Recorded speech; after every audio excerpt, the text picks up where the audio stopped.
Хайде, Чичовото момче, почисти си дрехите и се изми. Чичо! Защо да се мие и да се чиста, нали, тъй като играе, пак ще се изцапам. Тогава вземи лопатата и метлата и отидеш чистиш двора на магарето, където е спал. Чичо, защо само ми отваряш работа, нали, тъй магарето, пак ще изцапа. Дай да бъдеш, що ми казваш. Слушай, жена, от вечера ще дадем скришно от момчето. Защо, Петре? Нали детето ми е на гости? Тъй ли ще го посрещне? Според гостенина и посрещане. Чичо, кога ще ядем? Гладен съм като вълк. Гладен ли си? Вече няма да ядем. Защо, Чичо, Петре? Ами ти, момче, казваш, че няма да си чистиш дрехите, защото пак ще ги изтапаш. Тогава аз реших, че няма да ядем, защото пак ще гладим.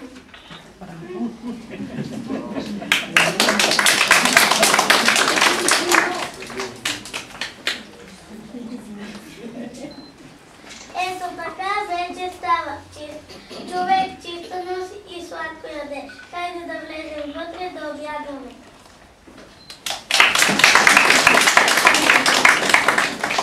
Але, мале, как да кажа на мама? Какво търсиш? Коланчето си изгубих и не мога да го намеря.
Слушай една полка и от мен. Ако ти кажа, че има едно здраво ленце в кошницата, дали изляза?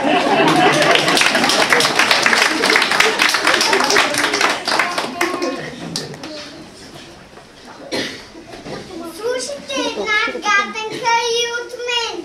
Живо. Ум дава, а не приказва. Що е то? Книгата. Аз знам и още една гатенка. Лете се червене, а зиме побелее. Що е то? Покрива. А тази ще отгатнете ли? Живо, сиво, свито, с игли набито. Що е то? Таралежът!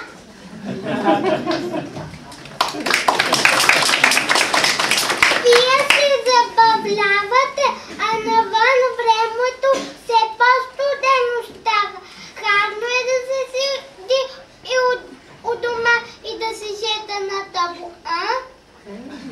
Щом ти се вижда просто и лесно шетането, хайде да си променим работата. Аз ще върша твоята работа, а ти моята. Добре, така да бъде. Хем добре гледай всичко да свършиш. Изкарай кравите, нахрани пилците, приготви обяд и вечеря, опечи хляб, избия маслото.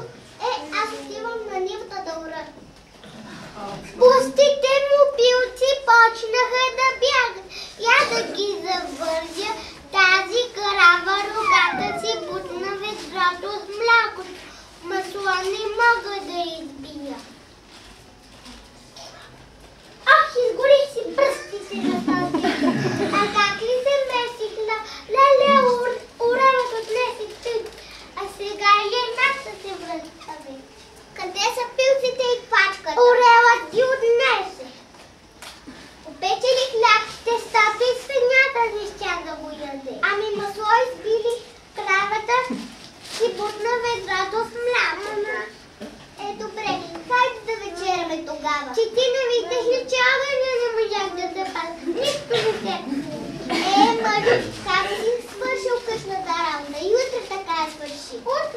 Утре няма да е. Ти ще си вършиш твоята работа, аз ще си върша моята.